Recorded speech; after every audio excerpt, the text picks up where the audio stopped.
So once you've got yourself set up on the machine and the machine set up for you in the first essential, the second essential is a combination of initiation. How do we initiate the movement and with which muscles?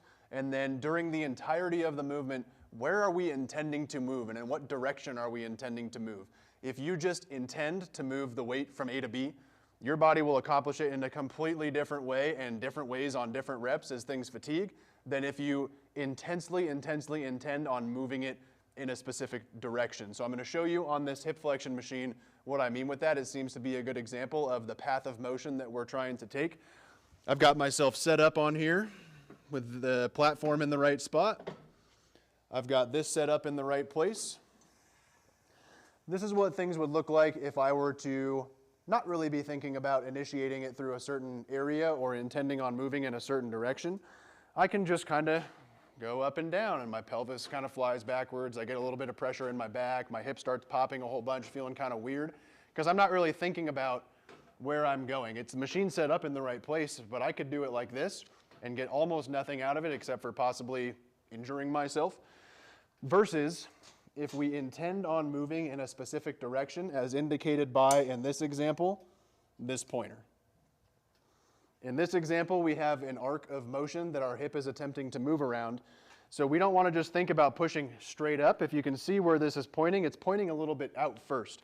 So the first thing is I initiate on this example by pushing down with my hands to engage my core. I kind of fire my hip flexor a little bit on purpose. And then at every point in this movement, I am pushing the direction that this pointer is pointing. And every single inch on the way down, I'm allowing it to move me in the direction that this pointer is pointing. I feel nothing in my back.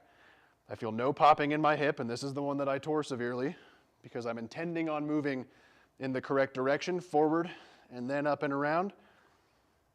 And I'm not just thinking about it on the first one and then forgetting about it. I'm thinking about it on every single one of the reps on the way up and on the way back down. So on this machine, in this example, we have this arc of motion that you can be following. It's not the same on every single machine, but your intention should be set as to how you are attempting to move on that machine. And if you ever have any questions on it, make sure that you ask me. On a lot of the presses and the leg press and the row and all of these compound movements, what you can really think about is on the chest press, for example, instead of pushing the handles forward, which this thing will find any way to do, think about shoving yourself backwards as though the handles didn't move and the seat was the thing that moved, and you'll get much more out of it.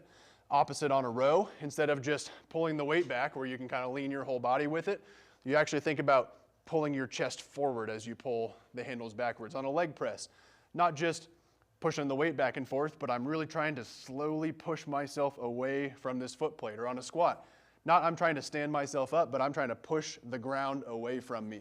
Your intention and how you are attempting to move on the machine is one of the least appreciated and least understood parts of these execution essentials, but is one of the most important things before we even get into focusing on contraction or any of the other things which we're going to get into right now.